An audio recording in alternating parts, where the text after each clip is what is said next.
Fala galera, vamos para a última questão do capítulo, questão de número 15, tá? Tá lá, os 10 países mais robotizados no mundo, né? O Japão desponta como a nação com maior mão de obra robótica.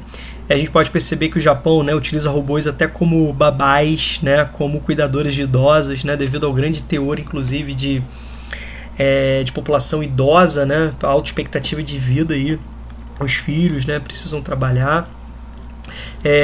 O desafio do Brasil é investir nos próximos anos em modernização para levar a competitividade no mercado global, certo? Então o Brasil é um dos países que estão muito aquém, né, dos seus investimentos tecnológicos, principalmente quando você compara ao dinamismo econômico. Então um dinamismo econômico sem base, né, de autossuficiência, né, com grande dependência de capitais e tecnologia externa, certo?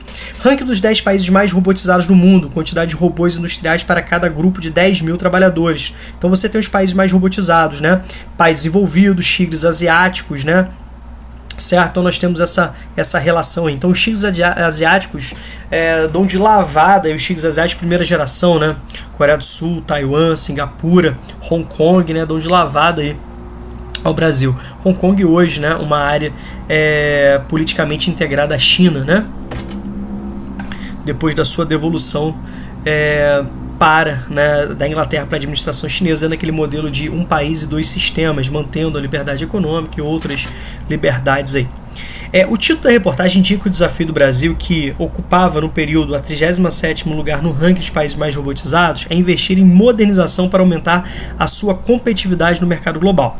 Baseando-se, então ele está afirmando, né, que se você modernizar, aumenta a competitividade no mercado global. Está afirmando.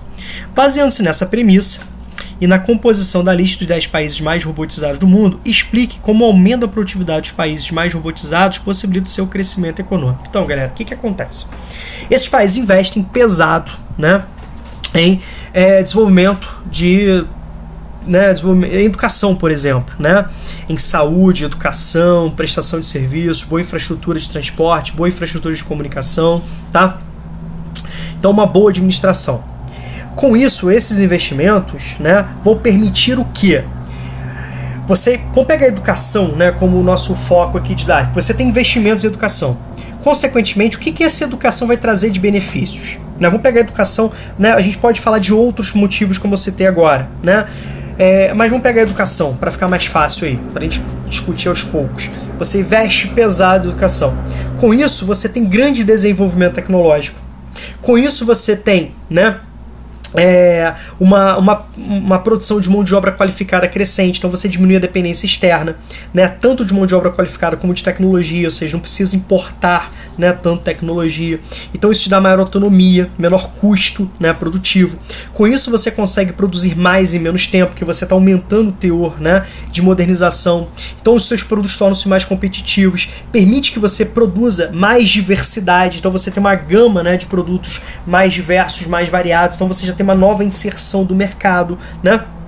Então você tem, né, progressivamente essas vantagens. Com isso traz muito no retorno econômico, certo? Esse retorno econômico vai ser investido em boa qualidade de vida da população, né, com segurança, saúde, cultura, né? E também vai trazer a possibilidade de continuar investindo em pesquisa e desenvolvimento, em educação, virando um círculo vicioso, né, um círculo bem positivo, né, um ciclo, né, melhor dizendo, bem positivo. Agora o Brasil vai na contramão, né, dessa tocada, né? Citei para vocês ao longo da resolução que o Brasil, né, congelou os gastos, né, em educação, por exemplo, durante 20 anos.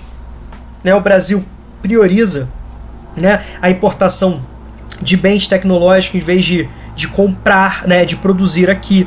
Então você vai pegar, por exemplo, que nossa produção científica, né, os nossos tecnopolos estão centrados nas universidades públicas. As universidades públicas produzem mais de 90% da tecnologia.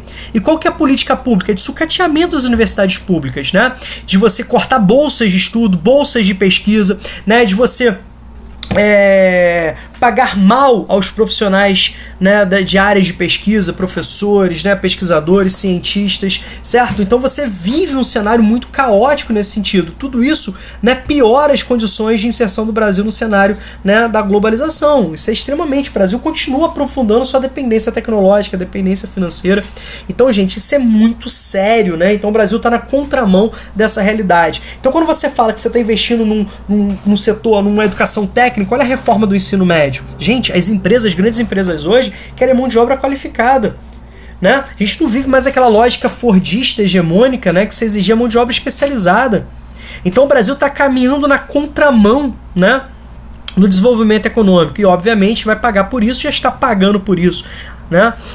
Fora isso, né, uma burocratização excessiva, né, um custo produtivo muito elevado, os gargalos econômicos e infraestruturais. Como assim, Rômulo? Gargalos econômicos e infraestruturais. Além de uma educação muito ruim, muito aquém do ideal, muito excludente, né, digamos assim, né, ruim no sentido de você não ofertar boa qualidade para uma parcela crescente da população, pelo contrário, né, é uma educação que é boa, de cada vez mais restrita para uma pequena parcela da população, tá certo? Em vez de você não investir em tecnologia, ali você tem que uma prioridade para o rodoviarismo, né, o rodoviarismo que é, se você comparar a capacidade de transporte com a capacidade de combustível, né, que se gasta, é um custo elevadíssimo. O Brasil é um país gigante, né?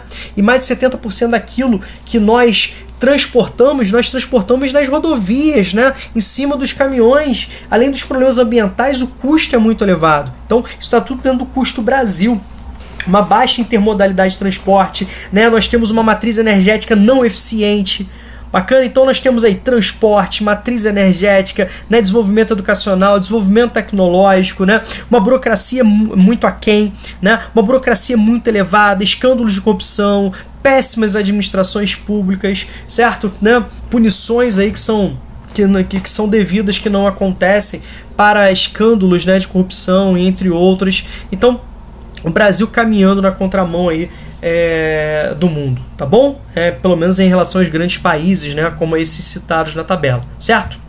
Aqui, grande abraço aí, espero que eu tenha ajudado. Qualquer dúvida eu estou à disposição. Grande abraço.